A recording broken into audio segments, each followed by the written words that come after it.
Всем привет! Давайте сегодня приготовим салат из капусты и ананаса. Салат отличается живым и натуральным вкусом, но за счет ананаса получается какой-то сумасшедший вкус. Для приготовления возьмем капусту, мелко нарежем.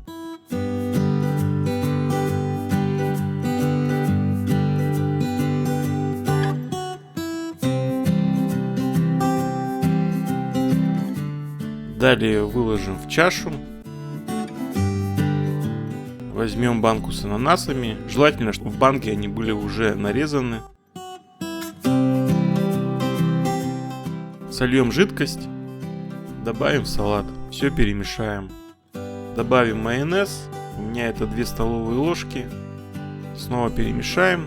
Добавим соль по вкусу. Наш салат готов. Салат получается необычный. Вкус какой-то сумасшедший, поэтому обязательно попробуйте. Кому понравился рецепт, ставьте лайк, подписывайтесь на канал Рецепты на выбор, делитесь с друзьями в социальных сетях, нажимайте на колокольчик. Всем пока, до новых встреч!